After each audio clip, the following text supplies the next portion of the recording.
Alors, c'est un sport qui a fait son apparition en France il y a 15 ans, le roller inline hockey. Cela ressemble à du hockey sur glace, mais c'est en salle et sans patin. Un sport qui compte 15 000 licenciés dans l'Hexagone. Coup de projecteur sur les écureuils volants.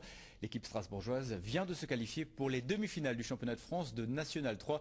Le dossier sport de ce vendredi réalisé par Isabelle Michel et Guillaume Bertrand.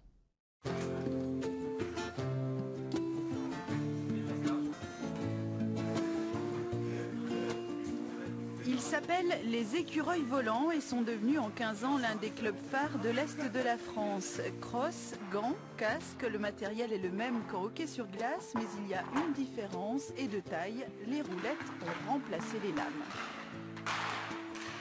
Pas trop violent comme sport?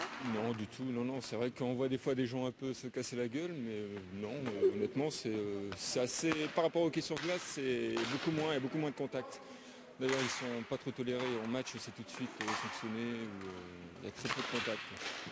Au départ, on jouait au roller hockey sur le parking du stade de la Méno. Et il y a des gens qui nous ont invités à venir jouer avec eux dans un gymnase avec un sol lisse et un palais. Et c'est venu comme ça.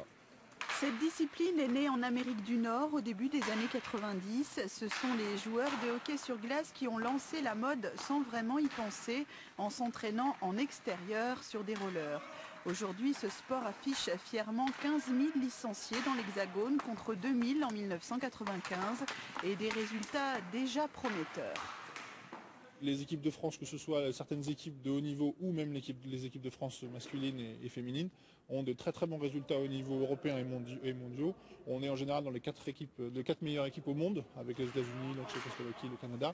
Et au niveau européen, ça fait depuis quelques années que certains clubs type Rethel dans les Ardennes, Anglette à côté de Biarritz, gagnent les Coupes d'Europe assez régulièrement. Au niveau technique, qu'est-ce qu'il y a de plus difficile à apprendre quand on veut se lancer dans ce sport? Le patinage, on va dire. Mais bon, la plupart des gens qui ont commencé ce sport-là en ont déjà fait ou sur la glace ou dans la rue. Et après, moi, c'est le maniement de la crosse, quoi. Après un retour en National 3 à la rentrée dernière, les écureuils volants de Strasbourg visent une montée en National 2 pour 2011. En attendant, ils sont plutôt bien partis en championnat. Les écureuils volants se sont qualifiés pour les demi-finales du championnat de France N3. Donc ça n'a pas été facile puisqu'on a joué un plateau, donc 3 matchs. On a gagné 2 matchs et on en a perdu un. Mais à ce niveau-là, ça commence déjà à être compliqué. Les demi-finales auront lieu les 15 et 16 mai prochains. Le cousin du hockey sur glace a encore de beaux jours devant lui en Alsace. Voilà, c'est la fin de ce journal.